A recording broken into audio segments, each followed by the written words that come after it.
나누어야 될 말씀은 요한계시록 6장입니다. 6장. 우리 함께 읽으셨는데요. 이 요한계시록 6장 말씀을 오늘 지금 나누게 될 텐데, 요한계시록의 말씀은 성도들이 잘 알지 못하기도 하고 또 굉장히 중요한 말씀입니다. 우리의 마지막이 어떠한지를 알아야 되기 때문에, 여러분, 마지막을 알아야 현실을 제대로 볼 수 있습니다.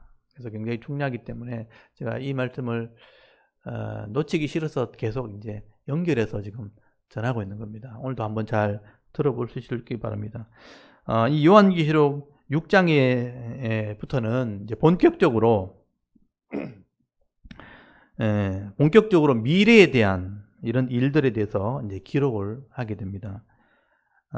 어린 양으로 소개된 예수님께서 장차 되어질 일들이 기록되어진 이 두루마리에 이제 붙어 있는 인을 하나씩 떼시게 될 때 하나님께서 보여주시는 장래 일어날 일들에 대해서 열어서 이제 보여주시는 장면이 기록이 된 겁니다. 여기서부터는 이제 요한이 본 것은 이제까지 아무도 보지 않았던 거예요. 하나님 보여주지 않았던 건데 계시의 말씀, 열어서 보여주시는 말씀이기 때문에 이 말씀들을 우리가 잘 해석을 해야 됩니다. 근데 중요한 것은 이 장차 되어질 일에 대한 이 말씀을 우리가 읽을 때 몇 가지 주의할 점이 있어요. 그러니까 이것들 반드시 우리가 성도들이 기억하고 읽어야 되는 겁니다. 몇 가지 주의점이기 때문에 이것을 반드시 먼저 알고 읽으셔야 돼요. 그 첫 번째가 뭐냐 하면, 먼저 이 계시 말씀을 주시는 이유가 뭔지를 분명하게 알아야 됩니다. 하나님께서 왜 이 장래의 일들을 이렇게 성경에 보여주시는가? 다 보여주시는 건 아니지만 일부를 이렇게 보여주시는 이유가 뭔가? 이건 초점은 그 당시 성도들에게 있는 거예요. 그 당시에 로마 정부에서 핍박을 받는 고난 가운데 있는 이 초대교회 성도들을 위로하시려고 보여준 거예요. 그리고 장래에 대한 소망을 가지기 위해서 보여주었다는 것을 여러분 먼저 기억을 해야 됩니다. 그래서 요한계시록의 해석의 초점은 지금 우리에게 있는 게 아니고 그 당시 초대교회 성도들에게 있는 거예요. 초점을 거기에 두고 먼저 해석을 해야 됩니다. 근데 만약 이 요한계시록 이 6장에 나오는 이런 미래에 대한 일들을 오늘 우리에게 지금 일어나는 일들이라고 그러니까 오늘 일어난 일인 것처럼 해석을 해버리면 여기서 문제가 되기 시작하는 것입니다. 그리고 그 당시 초대교회에서도 일어난 일들 아니죠. 그때 일어날 일도 아니고 지금 우리에게 일어날 일도 아니에요. 앞으로 일어날 일들이라는 거죠. 그것을 우리가 잘 생각을 해야 되는 겁니다. 그러므로 지금부터 나오는 이런 장차 되어질 일들은 우리가 막연한 어떤 종말에 대한 신앙을 가지게 하기 위해서 기록한 게 아니에요. 막연한 기대를 가지면 안 됩니다. 마지막 종말이 있다 그래가지고 오늘 현실에 일어나는 것처럼 두려움을 주려고 이것을 보여주거나 기록하는 것이 아닙니다.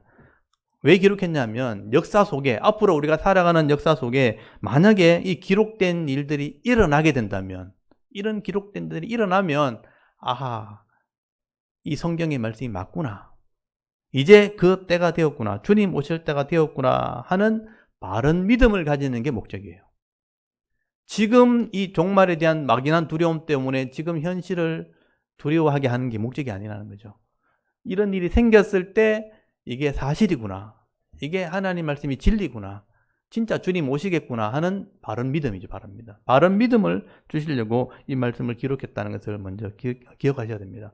그러니까 이 말씀의 해석의 초점이 현실에 일어나는 게 아니라는 거죠. 앞으로 일어날 일인데 만약에 일어났다면 이게 진리라는 것을 믿게 하는 게 목적이에요. 그게 첫 번째고요. 두 번째는 예수님께서 이 두루마리의 인을 하나씩 떼실 때 말들이 등장을 하게 됩니다. 여러분, 이 말들과 그 탄 자들, 말을 타고 있는 사람들이 등장하게 되는데, 여러분, 이건 이미지죠. 이미지, 그림. 이 그림들은 이미 구약 성경에 기록되어져 있는 이미지입니다. 그래서 구약 성경에 있는 이미지를 가지고 지금 설명을 하고 있다는 것을 우리가 이해를 해야 되는 것이죠. 그래서 어떤 새로운, 막연한 어떤 새로운 그림을 갖다 놓은 게 아니고 이미 구약에 설명되어 있는 것들을 이용을 한 것이죠. 그래서 구약의 이미지를 통해서 요한계시록을 먼저 이해를 해야 됩니다.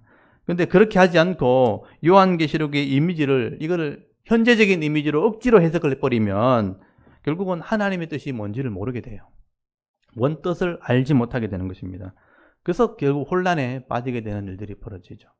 그래서 구약의 이미지가 어떤 의미인데 이런 이미지를 사용한 것이기 때문에 이런 이미지를 이해하면 요한계시록의 이미지도 이해가 된다는 뜻이죠.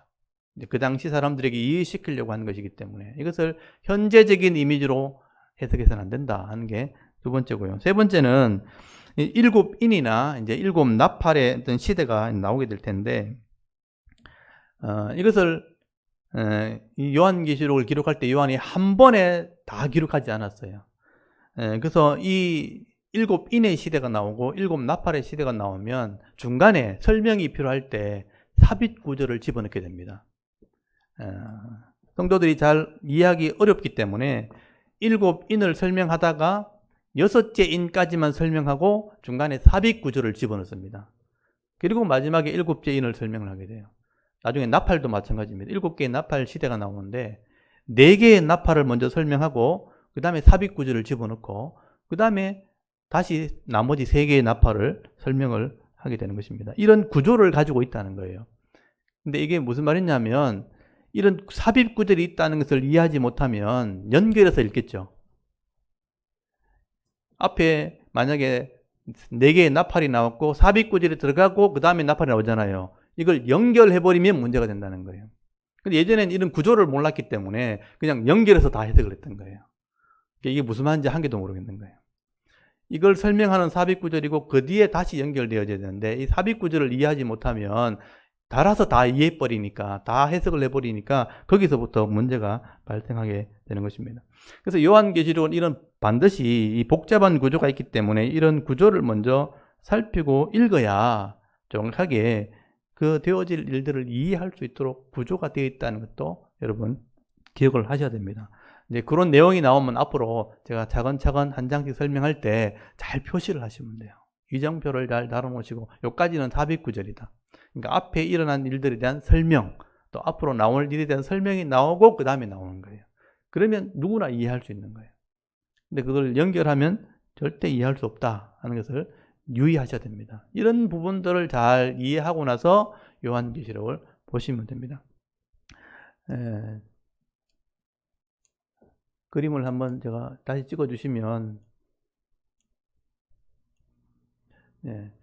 이게 시대적인 흐름이죠. 성경적인 시대적인 흐름은 직전적인 시대적인 흐름이죠. 창조에서부터 아담에서부터 인류 역사는 계속 흘러오게 됩니다. 요거 네모 하나가 1000년이에요. 2000년대에 와서 노아 시대부터 쭉 홍수 사건이 벌어지고 큰 사건이죠. 3000년대에서 이스라엘이 나오고 4000년대에서 이스라엘 역사가 나오고 5000년대에서 예수 그리스도가 나오고 6000년대에서 현대가 지금 이어지게 됩니다. 그래서 아담서부터 우리 현재까지는 약 6000년이 지나는 거예요. 직선적인 시간이죠. 이게 하나님의 구원 역사를 통해서 이어가는 겁니다. 이 기독교적인 역사 속에 세상의 역사가 같이 포함되어 있어요. 그걸 다 볼 수 있는 눈이 필요한 거예요. 이게 안 보이면 현재도 안 보이는 거죠. 그래서 이런 현재가 흘러가다가 마지막 어떤 시점에 종말이 임하게 된다는 거예요. 그래서 이제 학자들이 보니까 인류 공통 역사, 이스라엘 역사, 예루살렘 역사로부터 현대 역사가 넘어가는데 1000년씩 따져보니까 7째 날의 숫자와 비슷하다. 그럼 마지막 7째 날은 안식이잖아요. 그러면 이제 종말밖에 없는 거예요, 시대 뒤에는. 시대적인 흐름을 볼 때, 직선적인 흐름으로 계산하면, 그래서 이 마지막 어느 시점에서 종말이 오게 될 거다라고 보고 있는 겁니다. 그래서 여기 7인의 시대가 나오고, 7 나팔의 시대가 나오고, 7 대접의 시대가 나오게 될 것이다 라고 봅니다. 그래서 이제 이런 흐름들을 우리가 읽는 게 중요하죠. 그래서 성경은 어떤 단순한 얘기를 얘기하고 있는 게 아니죠. 전체적인 얘기를 항상 하고 있는 거예요. 인류의 역사를 얘기하면서 내 인생을 이렇게 보는 거죠. 6000년의 시간 안에 내 100년의 시간이 있는 겁니다. 우리 신앙인들은 이 전체를 볼 수 있는 눈이 있어야 되는 거죠. 단순히 세상에 일어난 한 사건만 보면 아무것도 못해요. 그래서 전체를 보는 눈을 가지고 요한계시록을 보셔야 된다. 이때까지는 요한계시록만 보고 자꾸 이렇게 해석하려고 하니까 이게 막 꼬이고 꼬여가지고 막 복잡한 실타래처럼 돼버린 거예요. 도저히 알 수 없는 그런 말들이 돼버리는데 실제로 이렇게 보면 요한계시록이 왜 나왔는지도 우리가 알게 되어지는 것이죠. 그래서 이 요한계시록 6장부터는 이제 앞으로 여기서 되어질 일들, 현재에서부터 되어질 일들에 대한 얘기를 6장부터 하나씩 하고 있다는 것을 먼저 인식을 하시면 됩니다. 자, 오늘 6장 1절을 딱 펴놓으시고요. 6장 1절 말씀해 보시면 모든 고난을 위임받은 이 어린 양 예수님께서 앞으로 되어질 일들의 그 두루마리에 있는 인을 다시 떼기 시작합니다. 보시면 알겠지만, 예. 제가 이제 조금 이해하기 어려웠던 게, 두루마리는 이제 이해하시겠죠? 옛날 성경은 이렇게 돼 있었으니까. 근데 임금의 도장은 원래는 가운데 하나만 찍히도록 돼 있어요. 이 두루마리를 못 핀다는 거거든요. 여기는 7개가 찍혔죠. 그럼 하나를 뗀다고 열리나요, 이게? 그거 아니죠. 그래서 제가 7개를 줬은가? 제가 그렇게 생각했어요. 7개 두루마리를 줘가지고 하나씩 찍어놓고 하나씩 떼면 하나씩 풀리잖아요. 이럴 것이다고 생각하고 원문을 찾아보니까 두루마리는 단수예요. 근데 인은 복수예요. 그렇다면 두루마리는 하나거든요. 이해되시죠? 그렇다면 인이 7개를 찍혔는데 한 두루마리에 하나를 뗀다는 것은 이 두루마리를 다 연다는 의미가 아니고 하나의 이미지지, 이미지. 이렇게 아무나 열 수 없다는 이미지로 인을 찍은 거고, 실제 인을 떼면 이제 첫째 시대를 누군가 보여준다는 거예요. 영상으로 보여주는 것입니다. 그래서 이런 이미지를 생각하시면서 하나님이 열어주시는 고난을 통해서 예수님을 통해서 보여주시는 일부다라고 이해하시면 돼요. 그리고 6장 1절에 뭘 보여주는가 첫 번째가 나오죠. 1절 한번 보십시오. 내가 보니 그랬으니까 본 거잖아요. 이미지를 봤는데 어린 양이 예수님이 7인 중에 하나를 딱 떼니까 그때에 내가 들으니 소리가 들렸어요. 내 생물 중에 하나가 우리 소리 같은 같이 말하되 오라 하기로 내가 보니 또 봤죠. 흰 말이 있는데 그 탄자가 활을 가지고 권류관을 받아가지고 이기고 또 이기려 하더라라고 설명을 하게 됩니다. 여기 잘 보시면 내 생물이 오라 그러니까 뭔가 왔죠. 이미지가 나왔다는 거죠. 큰 소리로, 우리 같은 소리니까 큰 소리로 오라 하니까 말들이 등장하기 시작합니다. 이 내생물은 앞에서 설명했지만 케라빔, 그러니까 천사들이거든요. 천사들이 이런 이미지를 지금 준비를 한 거예요. 요한이 앞으로 되어질 일을 이해할 사람이니까 천사들 입장에서는 하나님의 계획을 전달해야 될 필요가 있는 거죠. 그래서 천사들이 요한이 이해할 수준에서 이미지를 준비해 놓은 거예요. 그래서 보여주기 시작하는 것입니다. 그러니까 천사들이 예를 썼다는 거예요. 요한을 이해시키려고. 앞으로 이런 일이 벌어지는데 그 당시 상황 속에서 요한이 이해할 수 있을 만큼의 이미지를 준비해서 천사들이 막 요즘 말로 하면 프레젠테이션 한 거예요. 우리 무슨 물건 팔 때 미리 보여주는 거 있잖아요. 제가 지금 프레젠테이션 하잖아요. 똑같은 거예요. 이런 그림을 제가 미리 준비했거든요. 여러분이 이해할 수 있을 정도의 제가 자료를 찾아가지고 이런 그림 보여주면 제일 잘 낫겠지 하고 준비하잖아요. 천사들은 지금 3D, 4D로 준비한 거예요. 자기들끼리 막 애를 써가지고 첫 번째 오라 하니까 이제 나타나는 거예요. 자기들은 막 준비해서 보여주는데 요한이 이해할 수 있을 정도를 보여준 거죠. 근데 이제 이 천사들이 이미지를 보여주는 목적을 여러분 먼저 아셔야 되는데, 만약에 천사들 입장에서 이해시키려고 보여주는 거죠. 근데 이 이미지를 보여주면서 이해 못하도록 보여줄까요? 제일 잘할 수 있도록 보여줄까요? 그 당시 상황에서. 그래서 이미지를 봤을 때 어렵게 만들려고 보여주는 게 아니고 어떤 되어질 사건이 있는데 이것을 보여주려고 지금 하는 거니까 가능하면 잘 이해할 수 있도록 보여주겠죠. 그런 생각으로 이걸 보셔야 되는 거죠. 초대교회 당시에 요한의 어떤 문화적인 배경 속에서 이 이미지를 보여줬을 때 이걸 잘 이해할 수 있도록. 근데 우리가 이 지금 2000년 뒤에 이걸 보고 있잖아요. 지금 상황에서, 지금 지식 수준에서, 지금 이미지 상황에서 이걸 이해하면 안 된다는 뜻이에요. 그 당시 상황에서 이해해야 되는 거예요. 요한이 이것을 그렇게 이해했을 거다라고 이해하는 것입니다. 그래서 요한이 제일 먼저 본 게 흰 말이 나오고 그 탄자를 봤다고 돼 있죠. 여기 말들이 등장하고 말을 탄 사람이 나오죠. 이거는 어디서 나온 이미지냐? 그 사람들이 이해하기에는 구약에 있는 이미지인 거예요.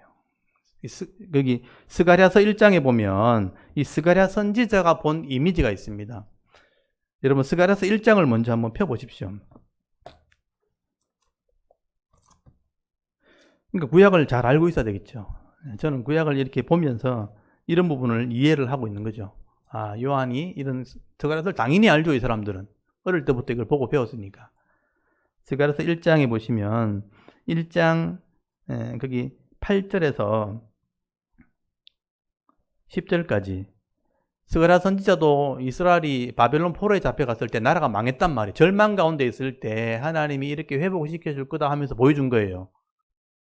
그래서 8절부터 10절까지 한번 읽어볼까요? 8절부터 한번 읽겠습니다. 시작. 내가 밤에 보니 한 사람이 붉은 말을 타고 골짜기 속 화성주 나무 사이에 섰고 그 뒤에는 붉은 말과 자색빛 말과 백마가 있기로 내가 말하되 내 주여 이들이 무엇이니까 하니 내게 말하는 천사가 내게 이르되 이들이 무엇인지 내가 네게 보이리라 하니 화성주 나무 사이에 선자가 대답하여 이르되 이는 여호와께서 땅에 두루 다니라고 보내신 자들이니라. 아멘. 여기 보면 화성주 나무 사이에 선 사람들은 천사고 이 그림을 보여주는 사람도 천사예요. 그래서 이 똑같은 요한하고 똑같은 상황이에요. 그 당시에도 잘 못 알아들으니까 이걸 보여준 거예요. 근데 이 스가랴가 너무 젊은 선지다 보니까 이걸 봐도 무슨 말인지 몰라요. 그래서 묻죠. 뭐라고 물었어요? 9절에 내가 말하되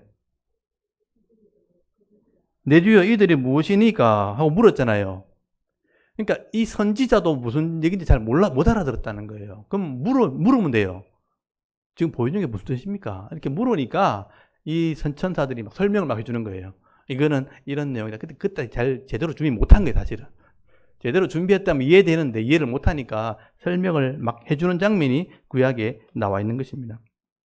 그래서 오늘 이 스가랴가 보았던 이런 말들은 거기 설명하기를 뭐라고 돼 있나?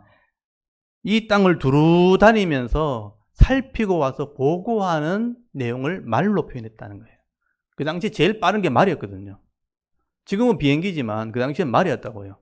세상을 빨리 돌아다니면서 상황을 보고할 수 있는 그걸 말로 표현했다는 겁니다. 어떤 상황을 전달하는 수단이었다는 것을 알 수가 있게 되는 것이죠.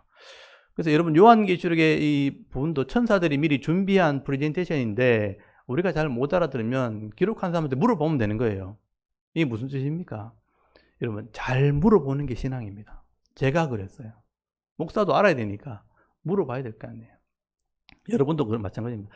잘 물어보는 게 신앙이면 잘 물어보지 않는 건 불신앙이에요. 모르고 믿는다는 거잖아요. 여러분 성도들이 제일 잘해야 될 게 뭐냐면 물어보는 겁니다. 잘 모르는데 안 물어보잖아요. 그러면 자기 생각을 믿는 거예요. 아, 이럴 거다 하고 믿는 거죠. 그건 정말 착각입니다.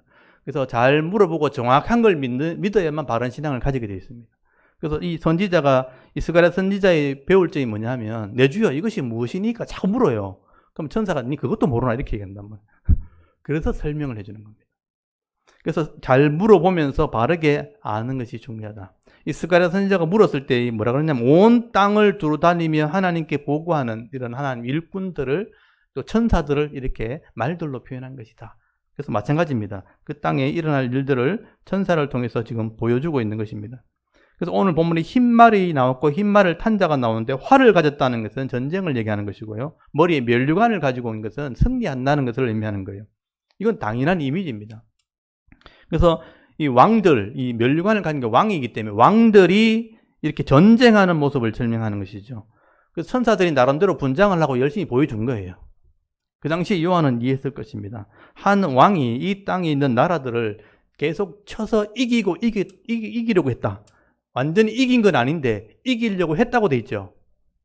그렇죠? 잘 보시면 본문에 한 왕이 면류관을 썼다는 건 승리를 상징하는 건데 활을 가지고 전쟁을 할 때 이기려고 했다는 것은 계속 이겨나가는 상황들을 설명하게 되는 것입니다. 이것은 지구상에 있는 모든 나라들을 통치하는 통치권을 가지고 서로가 경쟁하는 그런 시대를 얘기하는 것입니다. 지금 우리 전 지구상의 나라들이 서로 전체를 차지하려고 싸우진 않잖아요. 앞으로 그런 시대가 온다는 거죠. 그래서 학자들은 이런 해석을 하게 됩니다. 마지막 시대가 되면요, 제일 강력한 힘을 가진 어떤 한 나라가 이 지구상에 있는 모든 나라를 장악하려고 할 거다. 그걸 단일 정부라 그래요. 지금 나라마다 정부가 다 있지만 이제는 한 왕이 전체를 다 통치하려고 하는 단일 정부를 세우려고 할 것이다 라고 말하는 겁니다. 그런 시대가 온다는 거죠.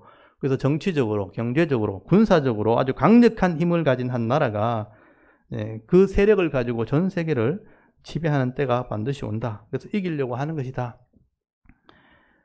그래서 단일 정부가 되려면 일단 언어가 통일돼야 돼요. 언어가 다 다르잖아요. 그러니까 언어를 통합하게 될 것이고, 그다음에 화폐 단위가 다 다르죠, 나라마다. 그 화폐 단위를 통합하는 일들을 하게 될 것이고, 전체를 통제할 수 있는 강력한 시스템이 있어야 돼요. 그걸 구축하려고 하게 할 그런 일들을 하게 될 것입니다. 그래서 이걸 이기려고 했다라고 말씀을 하게 되는 것이죠. 그럼 과연 이런 통치권을 가지게 될 나라가 어떤 나라일까? 아주 옛날에는 미국이라고 생각했어요. 워낙 광범위하게 유엔이라는 것을 이렇게 만들어서 조직해서 다스리려고 하니까 미국일 것이다 라고 생각했는데, 시간이 지나면서 유대인 세력일 것이다. 경제력을 가지고 있기 때문에, 아니면 종교적으로는 로마 교황청일 거다라고 주장하기도 했었습니다. 여러 가지 이제 견해들이 있어요. 근데 명확하게 이거라고 할 수 있는 건 아직 없습니다. 그러나 대부분의 학자들은요, 지구상의 가장 큰 힘과 경제를 가지고 있는 세력이 누구냐면 결국 유대인 세력이라고 보고 있습니다. 그래서 이 사람들이 결국은 세계를 장악하게 될 것이라고 일단 해석을 하고 있습니다. 왜냐하면 지금 전 세계의 금융이나 또 무기 시장이나 식량을 공급하는 어떤 시장들, 그리고 의약품이나 이런 것들을 다 공급하는 시장을 장악하고 있는 세력이 누구냐면 유대인 세력들이에요. 그 세력들이 아마 전 세계를 다 장악하려고 할 것이다 라고 보고 있습니다. 그래서 이제 이쪽에 연구를 해보면 이것만 연구해도 시간이 굉장히 많이 걸리거든요. 로스차일드라는 어떤 유대인 세력들이 나중에 프리메이슨이라고 들어보셨죠? 프리메이슨이라는 집단을 통해서 일루미나이티, 그러니까 새로운 시대를 열 것이다 하고 계획을 해놓은 게 있어요. 그런 새 시대를 열기 위해서 여러 가지 세상의 것을 장악하기 시작하는데, 처음에는 땅을 장악해요. 땅값을 이용해서. 그 다음에 금융을 장악하고요. 그 다음에 에너지 자원을 장악하게 되고, 그 다음에 이제 식량을 장악하고, 지금 이제 마지막으로 질병을 통해서 지배를 하게 될 겁니다. 지금 이런 형상들이 계속 나타나고 있거든요. 여러분 지금 잘 생각해 보시면 땅, 금융, 돈, 에너지 많이 들어봤단 말이죠. 그리고 식량, 그리고 마지막에 질병, 이게 우연히 일어나는 일이 아니라는 얘기죠. 이런 것을 통해 통제하는 능력을 가지게 되는 겁니다. 이번에 오미크론 때문에 이런 것들이 많이 드러났어요. 이걸 지배하려고 하는, 왜 그렇게 난리지? 이런 생각 드셨죠? 그런 이제 일들이 하나씩 진행되고 있다는 것을 우리가 알 수 있는 것이죠. 그러니까 단정 지을 수는 없지만, 그런 때가 분명히 일어나게 될 것을 우리가 예견할 수 있는 겁니다. 그래서 경제적으로, 또 정치적으로, 군사적으로, 문화적으로 이런 주도권을 가지고 있는 어떤 힘 있는 세력들이 이제 전체를 통제하려고 하는 때가 올 것이다. 그래서 지금 문명이 발전하는 방향이나 지금 고도의 과학기술이 발전하는 방향을 이렇게 보시면요, 다 어디로 가냐면 전체를 통제하는 방향으로 가고 있어요. 여러분이 지금 사용하고 있는 컴퓨터라든지, 컴퓨터의 이 작은 이게 소형화가 휴대폰이죠. 휴대폰이 지금 여러분이 사용하고 있는 것들이고, 통신기술이라든지 또 영상기술이라든지 계속 발전하고 있죠. 이런 방향이 어디로 가냐면 전부 다 사람들을 통제하는 방향으로 가고 있다는 것입니다. 우리는 그냥 삶의 편안하게 한다. 편하게 한다고 다 팔아먹잖아요. 이게 결국 편안하게 한다고 쓰지만은 결국은 컴퓨터나 휴대폰이나 여러분 개인정보를 등록해야 되고요. 이걸 인정하도록 돼 있죠. 여러분 컴퓨터도 지금 윈도우 11로 넘어가면서 여러분 개인정보를 허락하지 않으면 사용 못하게 되어 있습니다. 그러니까 서브에 연결이 되어 있고 여러분이 컴퓨터를 켜는 순간에 다 연결되도록 되어 있습니다. 여러분 개인정보는 자동으로 저장이 되도록 되어 있습니다. 휴대폰도 마찬가지입니다. 여러분 휴대폰을 켜는 순간 모든 개인정보는 다 연결되도록 되어 있습니다. 그래서 개인의 허락을 받도록 다 되어 있고, 그렇게 해서 결국은 뭐냐, 내가 편하게 쓰는 것 같지만 전체를 다 통제할 수 있는 권한이 되는 거예요. 이거 데이터를 가진 사람들은 여러분의 모든 것을 통제할 수 있게 되어지는 것이죠. 실제로 전 세계가 이렇게 연결되어지고 또 통제하기 위해서는 엄청난 데이터가 필요하겠죠. 그래서 데이터 구축 작업을 지금 하게 되는 겁니다. 그리고 데이터를 운영하기 위해서는 굉장히 빠른 속도의 컴퓨터가 필요한데, 그게 이제 인공지능 AI 컴퓨터라는 거예요. 이런 컴퓨터를 통해서 이런 것들을 지금 운영을 하게 되는 것입니다. 그래서 제일 대표적인 회사가 구글이라는 회사고요. 이제 인공지능을 가진 이런 컴퓨터를 통해서 이 땅을 지배하게 될 거다. 그래서 얼마 전에 AI 컴퓨터를 소개하면서 이서돌이라는 어떤 바둑 기사와 함께 대결을 벌였잖아요. 그게 전 세계적인 광고예요, 그게. 앞으로 이렇게 AI를 통해서 인공지능 컴퓨터를 통해서 이 땅을 지배할 것을 광고하는 것입니다. 이런 AI 컴퓨터가 발달하게 되면 언어가 자동적으로 이제 번역이 됩니다. 번역기가 작동하게 되죠. 여러분 휴대폰에도 번역기가 다 있죠. 앞으로 이것들은 여러분의 머릿속에서 다 이제 번역되도록 하는 기능이 나오게 될 겁니다. 그래서 굳이 외국어를 하지 않아도 번역되게 될 거예요. 언어가 통합된다는 얘기죠. 그리고 이제 블랙체인이라는 기반을 통해서 이제 비트코인을 가지고 거래하게 될 겁니다. 근데 지금은 돈 때문에 화폐 단위가 다르지만 비트코인을 통해서 나중에 거래하게 되면 그런 문제가 다 해결되는 거죠.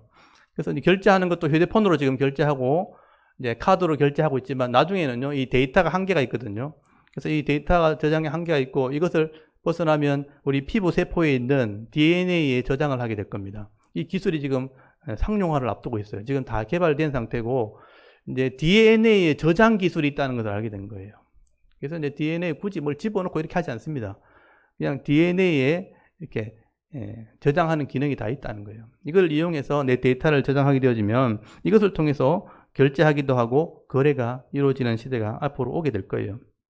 그래서 이런 AI 컴퓨터, 인공지능 컴퓨터가 이제 위성과 연결이 되고 통신망과 연결되어지고 또 각 개인의 컴퓨터와 휴대폰과 연결되어지고 각 CCTV에 다 연결되어지고 여러분 사용하는 자동차가 다 연결되어지면 여러분이 이제 어디로 가는지 다 알 수 있고 뭘 하는지 다 알 수 있고 무슨 거래를 하는지 다 알 수 있게 되는 시대가 되는 겁니다. 그 데이터는 서버에 다 저장이 되게 되어 있습니다. 그래서 엄청난 데이터 지금 시스템을 지금 구축하고 있는 것입니다. 그래서 지금 우리 사용하고 있는 컴퓨터 가지고는 나중에 이제 속도가 안 되니까 나중에 양자 컴퓨터를 개발하게 되었고 앞으로 양자 컴퓨터가 나오게 되어지면 수치상으로 지금 컴퓨터에 돌아가는 속도의 1억 배가 빨라지거든요. 1억 배가 빨라짐으로 이런 광대한 데이터를 신속하게 처리할 수 있는 그런 상황이 되어지게 될 겁니다. 그래서 양자 컴퓨터를 화면을 다시 한번 보여주시면 요한이 본 말들이죠. 여기에 첫째, 둘째, 셋째, 넷째 인을 띄는 말들이 나오게 되고 지금 흰말을 하고 있고요. 이게 양자 컴퓨터입니다. 이게 1982년도부터 개발돼 가지고 지금 이미 상용화되어 있고요. 지금은 엄청나게 크게 보이죠. 이런 것들이 굉장히 이제 발전하게 되면 이게 이제 중국에서 개발된 양자 컴퓨터고 이런 것들이 지금은 상용화 돼서 2025년도에 상용화 된다고 했는데 지금 2029년까지 일반적으로 상용화 될 거로 지금 예상을 하고 있습니다. 그러니까 이런 양자 컴퓨터가 나오게 되면 엄청난 속도로 이런 데이터를 운영하게 될 것이고 그래서 스마트 시티라 그래가지고 도시 안에서 이런 모든 것들이 통제가 되고 다음에 도시와 도시가 연결되고 나라가 연결되어지면 이 전체를 다스리는 그런 일들이 일어나게 되어질 겁니다. 이게 이제 흐름이죠. 시대가 흘러가는 흐름입니다. 그러니까 아직 이런 일이 일어나지 않았지만 성경에는 이런 일이 있게 될 것을 미리 말씀을 하게 된 것이죠. 그래서 이런 여러 가지 이 세상의 정황을 볼 때 요한계시록에서 말씀하고 있는 것처럼 이런 강력한 힘을 가진 어떤 권력을 가진 면류관을 가진 이 한 사람이 이 전체에 통치하는 시스템을 나중에 장악하게 된다면 단일 정부가 가능해지는 것이죠. 그래서 실제로 다스리는 일들도 일어나게 되는 것입니다. 그런데 이제 이런 일들이 전체를 장악하게 되어질 때에 서로 그 권한을 가지려고 하겠죠. 나름대로 힘 있는 세력들은 서로 가지려고 그래서 계속 다툼이 일어나게 되는 겁니다. 그래서 나중에 결국 전쟁이 일어나게 된다는 얘기를 하게 되는 거죠. 그래서 여러분 3절에 나오는 두 번째 인이 전쟁에 대한 얘기를 말씀을 하게 됩니다. 여러분 3절 한번 보시면 여기 둘째 인을 떼실 때에 내가 들으니 둘째 생물이 말하되 오라 하니 이에 다른 붉은 말이 나왔죠. 붉은 말이 나오더라. 그 탄자가 허락을 받아 땅에 화평을 제거하여 버리며 서로 죽이게 하고 또 큰 칼을 받았다라고 돼 있죠. 그 당시에 이미지로 볼 땐 전쟁입니다. 그래서 화평을 제거했다는 것이죠. 서로 간에 있던 법 질서가 있고 서로 이제 계약이 있었는데 다 깨지면 나중에 계약이 깨지는 순간에 전쟁이 일어나게 되어지고 나라가 나라를 대적하고 민족이 민족이 대적하는 그런 많은 전쟁들이 이 땅에 일어나게 될 것을 말씀하게 되는 거죠. 이 전쟁은 지금 어떤 한 국지적으로 일어나는 전쟁이 아니에요. 전 세계적으로 일어나는 전쟁이에요. 그래서 전 세계가 이런 고난을 가지고 전쟁을 하게 되는 것이죠. 그래서 곳곳에 전쟁과 난리의 소문을 듣게 될 것이라고 예언이 되어 있습니다. 그래서 여러분, 이런 전쟁이 앞으로 일어나게 될 것, 이건 지금 일이 아니라고 말씀드렸죠. 앞으로 먼 미래 일입니다. 이런 고난을 가지고 이제 단일 정부로 세우려고 할 때 이런 전쟁들이 일어나게 될 것이고, 그래서 5절에 보시면 세 번째 인이 떨어지면 셋째 인이 떼질 때 내가 들으니 셋째 생물이 말하되 보라 하기로 내가 보니 검은 말이 나오죠. 그 탄자가 손에 저울을 가졌더라. 내가 네 생물 사이로부터 나는 듯한 음성을 들으니 이르되 한 데나리온의 밀한데요. 한 데나리온이 보리석대로다. 또 감람류와 포도주는 해치지 말라 하더라라는 음성을 듣게 됩니다. 여기 검은 말과 그 탄자는 저울을 가졌죠. 이게 그 당시의 이미지는 뭐냐 하면 전쟁이 일어나고 난 뒤에 기근이 온다는 뜻이에요. 이 저울을 들고 나타나는 것은 구약시대 전쟁이 벌어지게 되어지면 약탈을 당하죠. 약탈을 당하니까 먹을 양식이 없으니까 서로 저울을 가지고 와서 달아준다는 그런 개념이거든요. 이게 구약의 이미지입니다. 전쟁 후에 있을 기근을 말하는 거죠. 그래서 한 데나리온의 밀 한 대, 한 데나리온의 보리석대, 이 말은 한 데나리온이 하루 품삯이에요. 하루 품삯을 만약에 10만 원으로 잡다면 10만 원 벌어가지고 밀 한 대를 한 대는 아시죠? 쪼매나게 생긴 거. 10만 원에 한 대면 엄청난 물가 인상이죠. 먹을 양식이 없어지는 거죠. 한 대 10만 원 가지고 하루 일해가지고 보리석대밖에 못 받는다는 것은 한 가족 그냥 먹고 살고 끝난다는 거죠. 그러니까 물가 상승률이 굉장히 올라가는 그런 때가 오게 될 것이다. 그래서 이제 초대교회 그 당시에 물가의 학자들이 보니까 16배 올라가는 그런 상황이 된다고 해석하시는 분도 있습니다. 그래서 이제 앞으로 이제 우리가 뭐 쌀을 먹고 밥을 먹고 하기 때문에 양식이 설마 없어지겠나? 근데 그런 일이 분명히 일어나게 됩니다. 왜냐하면 지금 농사를 짓는 것도 우리가 GMO라 그래서 유전자 조작으로 통해서 이제 종자를 개발하고 있거든요. 근데 종자 개발하는 게 그냥 우리는 이제 씨를 심으면 다음에 나오면 그 곡식을 다 심잖아요. 근데 GMO로 종묘를 이렇게 조작을 하게 되어지면 그걸 이제 고자씨라 그러는데 한 해밖에 못 심는 씨가 나와요. 그래서 다음에는 심어도 작물이 나오지 않습니다. 그래서 이 씨를 가지고 농사를 지으면 그 해만 먹고 그냥 끝나는 거예요. 그러면 어떤 현상이 생기겠어요? 그 씨를 사야 되는 거예요. 그게 씨를 가지고 장사를 하는 것이 나오는데 그 장사하는 기업이 몬산토라는 기업입니다. 세계적으로 유명한 기업이죠. 이렇게 몬산토가 이게 GMO 유전자 조작으로 농작물을 개발하는 회사입니다. 그걸 가지고 장사를 했죠. 근데 지금 온 나라의 GMO 작물로 다 바뀌고 있어요. 우리나라도 굉장히 많은 것을 바꿨습니다. 쌀, 밀, 보리, 뭐 이렇게 콩, 옥수수 같은 것도 그렇게 다 바꿔버리죠. 그래서 그 종자를 다 바꿔버리게 되어지면 나중에는 더 이상 농사를 지을 수 없게 되는 거죠. 씨를 사 먹어야 되는 상황이 생기는 겁니다. 그럼 나중에 이제 이 회사가 이제 안 팔면 다 굶어 죽는 거예요. 그게 몬산토, 유대인들이 지금 지고 있는 회사입니다. 지금은 바이에린 회사가 그 기업을 인수했어요. 그래서 지금 물타기를 하고 있는데 그것을 통해서 이제 지금 진행을 하고 있습니다. 그래서 나중에 이것 때문에 전쟁이 벌어지면, 식량의 전쟁이 벌어지게 되어지면 진짜 농사를 지어도 쌀을 얻을 수 없는 그런 상황이 오게 될 거예요. 그래서 기근이 오게 될 것을 우리가 알 수가 있는 것이죠. 그래서 마지막 시대는 이런 곡식 때문에, 식량 때문에 전쟁이 벌어질 것이고 이런 엄청난 기근이 오게 될 것을 말씀하게 되는 거죠. 통치권을 가지고 싸우고 이런 식량 때문에 싸우다가 기근을 맞이하게 될 거다. 그리고 7절에 보시면 넷째 인이 떨어지면 넷째 생물의 음성을 들으니 말하되 오라 하기로 내가 보니 청황색 말이 나와요. 그러니까 푸르면서 노란 청황색 말이 나오는데 그 탄자 이름은 사망이죠. 죽음입니다. 그리고 음부가 그 뒤를 따르더라. 그들이 땅 4분의 1의 권세를 얻어 검과 흉년과 사망과 땅의 짐승으로서 죽이더라. 이제 죽음이 오게 됩니다. 이 청황색 말 자체가 죽음이고요.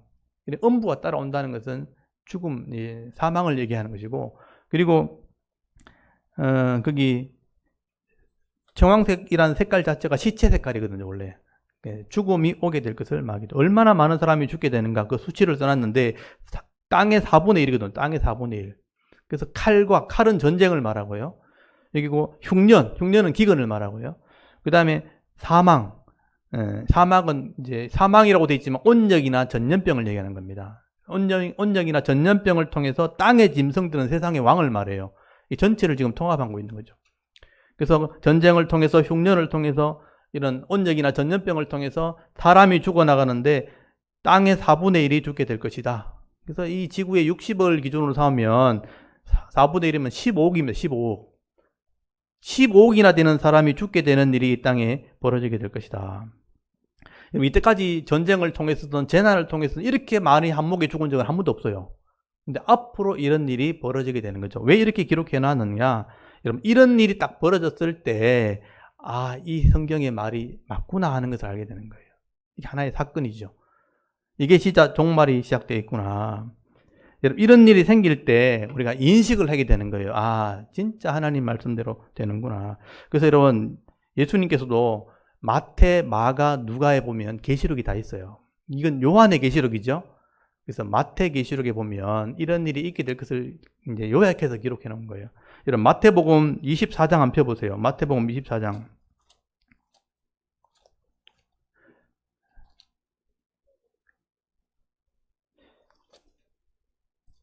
마태복음 24장. 여기 6절에서 7절까지를, 이게 마태복음 24장이 마태 계시록입니다. 마태 계시록 한 장이 기록되어 있는데 6절, 7절까지, 6절에서 7절까지를 한번 읽어보도록 하겠습니다. 시작.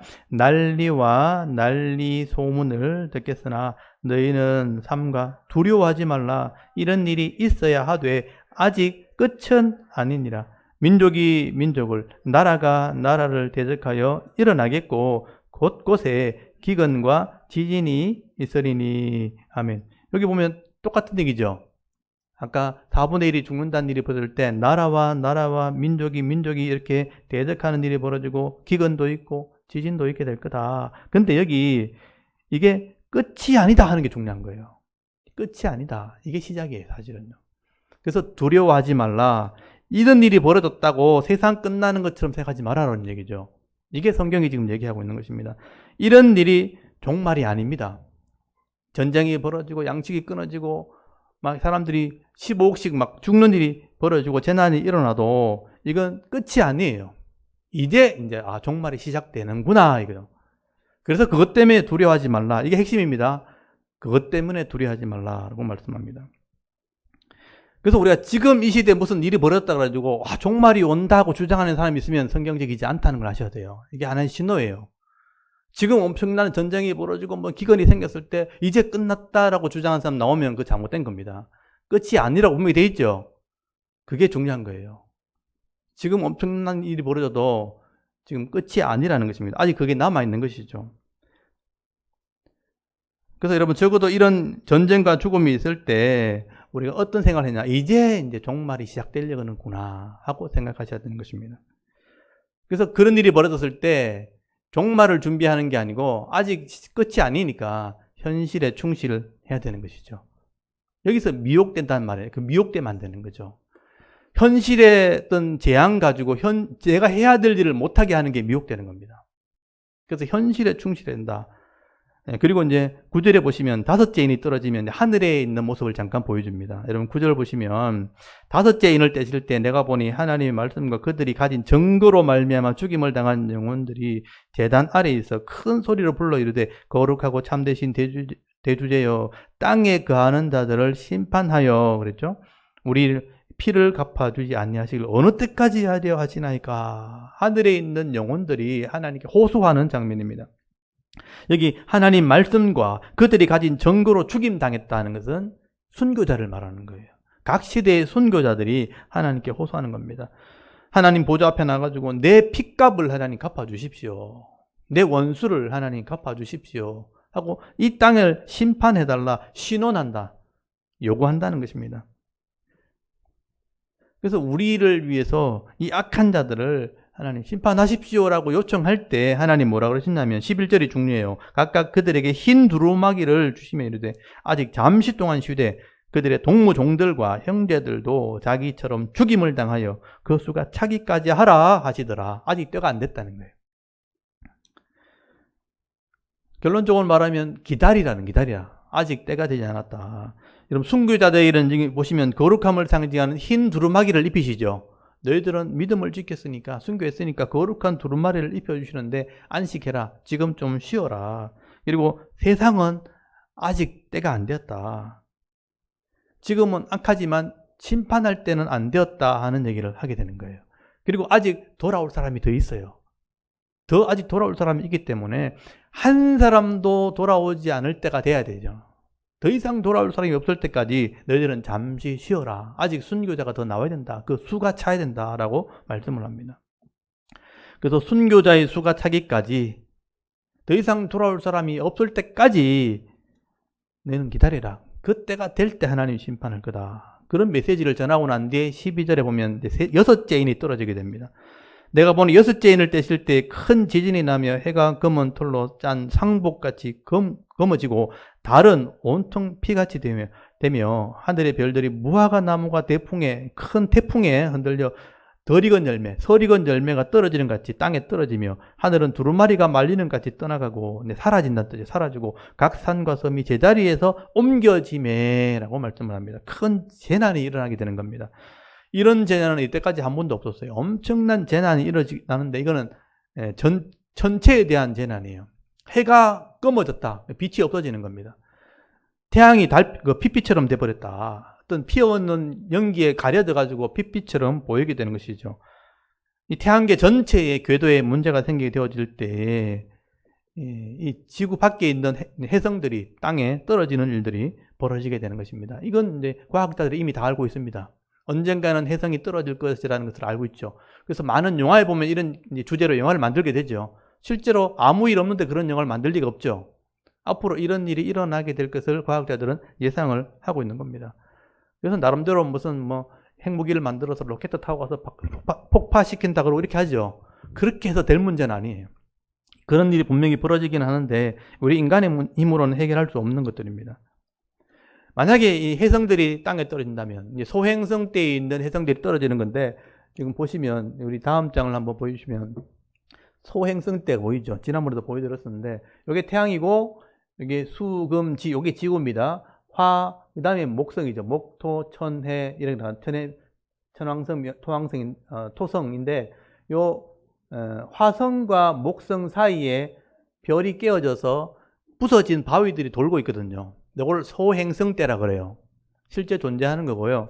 이런 해성들이 돌아다니다가 궤도를 잃어버리면 목성으로 떨어지기도 하고 나중에 화성이나 달이나 지구로 떨어지기도 합니다.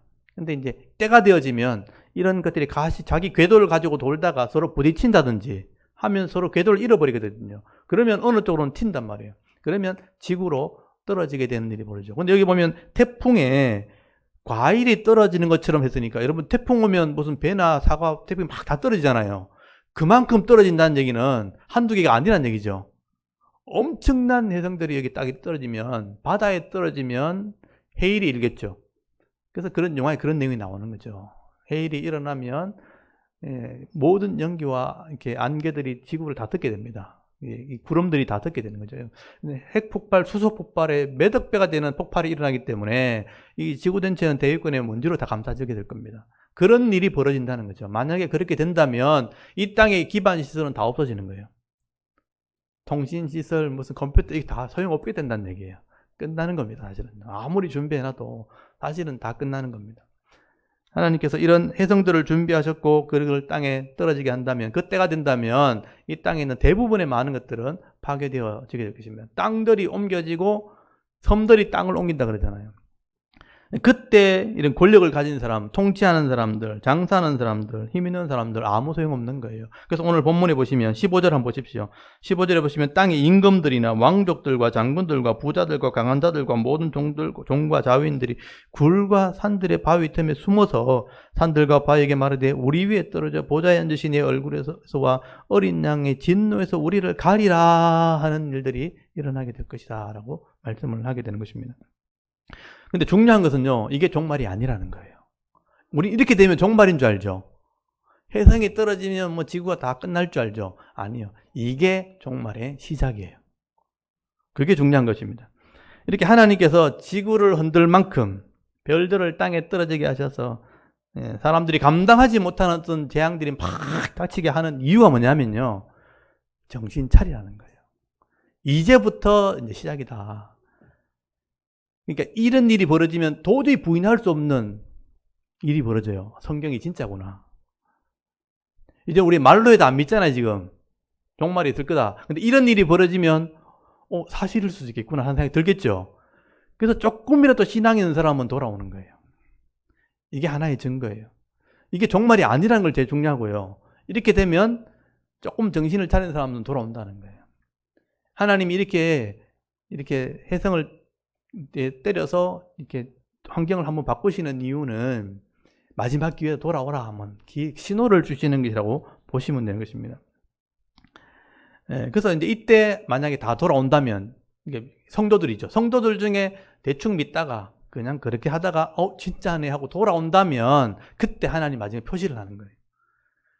이마에 인을 친다고 되어 있거든요. 그게 이제 7장에 넘어가면 하나님이 그런 사람들의 인을 쳤는데 요한이 숫자를 한번 세어봤다고 되어 있어요. 그게 뭐냐면 마지막 정신 차린 사람들, 성도들에게 하나님께서 표시를 한다는 것입니다.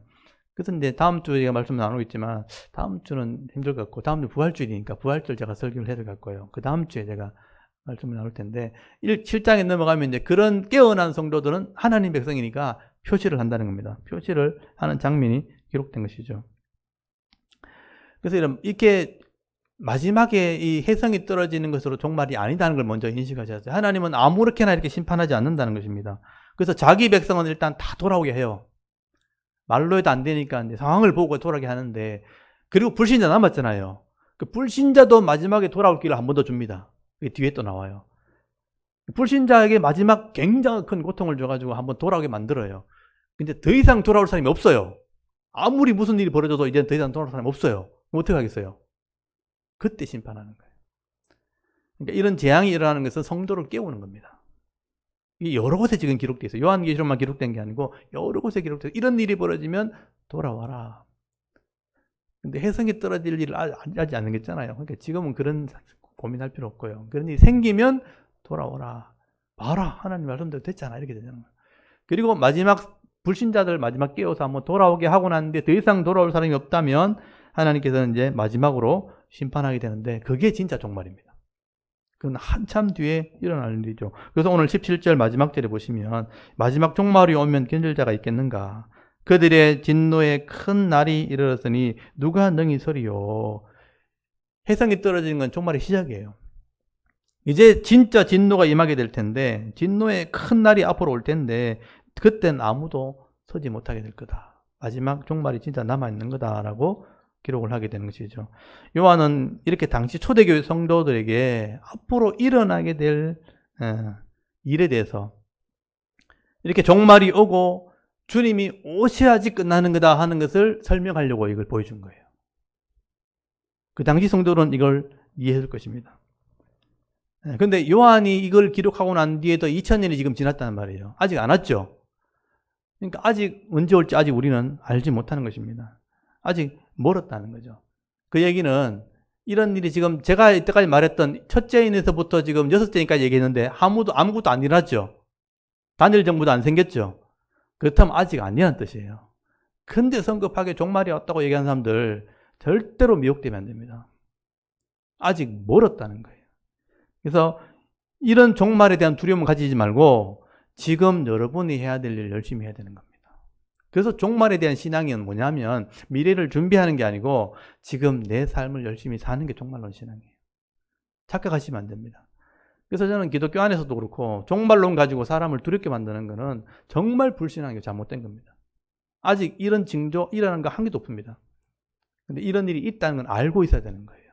그래서 알고 이런 일이 생겼을 때 바른 믿음 가지는 게 중요한 것입니다. 그래서 여러분 분명히 제가 다시 말씀드리지만 이런 일이 있어야 종말이 있는 겁니다. 그래서 우리는 알고 있어야 되는 겁니다. 이것 때문에 불안해서 두려워서 지금 하고 있는 일을 멈추지 말라는 것입니다. 아마 제 생각에도 지금도 변함이 없었지만 여러분이 천국 갈 때까지 이런 일이 안 일어날 겁니다.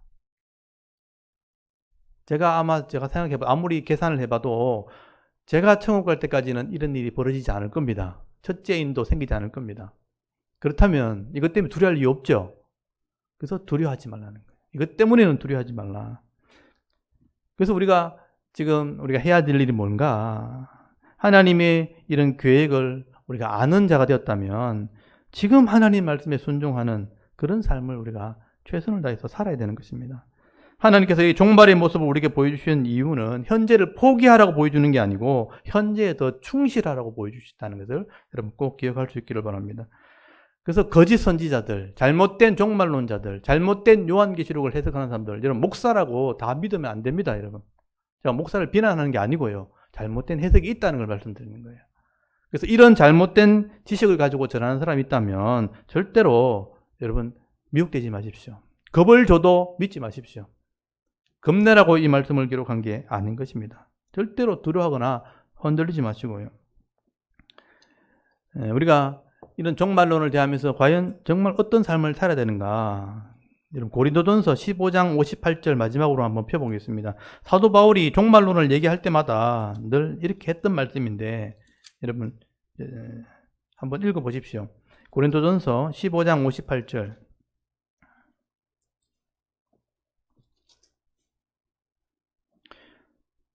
15장도 종말론입니다. 종말론을 얘기하고 난 뒤에 부활을 얘기하고 난 뒤에 했던 말이죠. 58절 같이 한번 읽어보겠습니다. 시작. 그러므로 내 사랑하는 형제들아 견실하며 흔들리지 말고 항상 주의 일에 더욱 힘쓰는 자들이 되라. 이는 너희 수고가 주 안에서 헛되지 않은 줄을 알미라. 아멘. 종말이 왔다고 두려워하지 말라는 거예요. 아직 때가 안 됐습니다. 그렇다면 사랑하는 형제들아 견실하고 흔들리지 말고 항상 여러분에게 주어진 주의 일에 더욱 힘쓰는 자가 되어야 되는 거죠. 이게 우리 신앙이 되어야 되는 겁니다. 우리가 수고한 것은 주 안에서 절대 헛되지 않기 때문에 이 하나님의 수고에서 누릴 복을 잃어버리지 말라는 거예요. 지금 여러분 살아있을 때 해야 되는 거예요. 여러분 기회에 있을 때 살아있을 때 주의 일에 힘쓰는 자들이 되어야 되는 것입니다. 정말 헛되지 않는 겁니다. 이거는. 그래서 오늘 요한계시록 말씀을 여러분 잘 묵상하시고요. 지금 현재의 중요성을 다시 한번 깨달으시면서 말씀대로 위로는 하나님을 경외하며 예배하며 잘 섬기시고 또 아래로는 이웃을 내 자신을 또 사랑함으로 세상 속에서 정말 빛같이 소금같이 여러분 사명 감당하시고 내게 주어진 삶 속에서 하나님과 늘 동행하려고 애쓰는 그래서 행복하려고 하는 행복한 그리스도인으로 여러분 하루하루를 살아가는 저와 여러분의 이런 영적인 삶의 모습이 되실 수 있기를 주의 이름으로 축원합니다. 아멘. 잠깐 기도드리겠습니다. 하나님 은혜를 참 감사합니다. 오늘도